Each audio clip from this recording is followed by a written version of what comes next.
সড়ক পরিবহন সেতু মন্ত্রী রবিউল আলম তিনি বলেছেন, সমঝোতার মাধ্যমে যদি টাকা তোলা হয় সেটাকে চাঁদাবাজি তিনি মনে করেন না। যদি জোরপূর্বক টাকা নেওয়া হয় সেটাই হয় চাঁদাবাজি। এই কথার ভিত্তিতে এর পক্ষে বিপক্ষে আলোচনা এবং সমালোচনা উঠে এসেছে।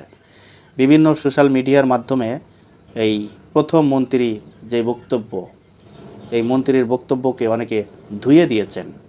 এখন প্রশ্ন হচ্ছে যে সমঝোতার মাধ্যমে টাকা তুলতে হবে, এর কারণটা কি? সমঝোতা করে টাকা তুলতে হবে, এর কারণটা কি? এর কারণটা থাকতে হবে। সমঝোতার মাধ্যমে টাকা তোলার কারণ হয়তোবা মালিক সমিতি, হয়তোবা শ্রমিক সমিতির মাধ্যমে সমঝোতা করে টাকা তুলতে পারে।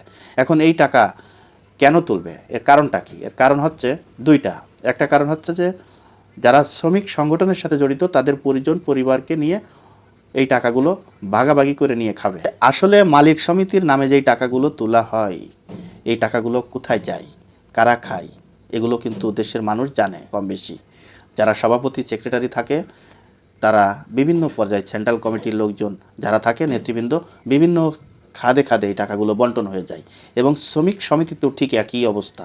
তা এখন কথা হচ্ছে যে এই টাকা তুললে, এই টাকা আমাদের মতো সাধারণ যাত্রীদের কাছ থেকেই কিন্তু এই টাকার অংশ এই শ্রমিক সমিতিতে যায়, মালিক সমিতিতে যায়। যখন আমাদের মতো মানুষের কাছ থেকে এই অংশটা তাদের ফান্ডে যায়, তখন আমাদেরই ভাড়া বেশি দিয়ে এই গাড়িতে যাতায়াত করতে হয়, পরিবহনে যাতায়াত করতে হয়। তা আমরা চাই যে এটা কোনো সমঝোতা নয়, এটা কোনো মাধ্যম নয়, কোনো সমিতি নয়। আমরা চাই একেবারেই চাঁদামুক্ত দেশ, এবং চাঁদাবাজি আর কেউ করতে পারবে না কোনো অজুহাত দিয়ে। এরকম যদি করতে পারে তাহলে দেশে দেখবেন যে প্রত্যেকটা সেক্টরে মানুষ সহনীয় পর্যায়ে চলাফেরা করতে পারছে। বাস ভাড়া থেকে শুরু করে, রিক্সা ভাড়া থেকে শুরু করে প্রত্যেকটা সেক্টরে দেখবেন যে অল্প ভাড়ায় যাতায়াত করতে পারছে। সেই ইফেক্টটা আর আমাদের উপরে পড়বে না। তা চাঁদাবাজিকে আপনার সমিতির নাম, সমঝোতার নাম দিয়ে চাঁদাবাজিকে প্রশ্রয় দেওয়া, এটা মন্ত্রী যে বলেছে, এটা আমি এই মন্ত্রীর বিরোধিতা করছি। এবং আমি না, শুধু বাংলাদেশের অধিকাংশ মানুষই বিরোধিতা করছে। যতই আমি বিএনপি করি না কেন, আমি বিএনপির যদি কোনো মন্ত্রী, যদি কোনো এমপি বিএনপি জনগণের বিরুদ্ধে কথা বলে, আমি কিন্তু তার বিরুদ্ধে কথা বলি, সে যেই হোক না কেন। আমি বিগত আওয়ামী লীগ সরকারের সময়ও আওয়ামী লীগের বিরুদ্ধে কথা বলেছি। ব্যাপকভাবে হয়তো বা আমার ভিডিও ভাইরাল হয় নাই দেখা অনেকে জানেন, অনেকে জানেন না।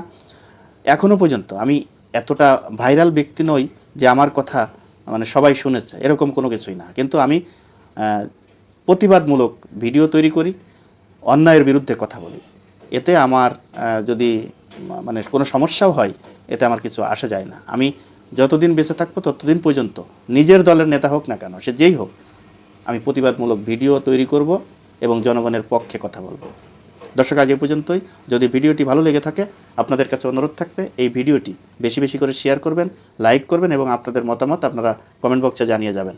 আর যারা ইউটিউব থেকে দেখছেন তাদেরকে অনুরোধ করব চ্যানেলটিকে সাবস্ক্রাইব করবেন। দর্শক, ভালো থাকবেন, সুস্থ থাকবেন।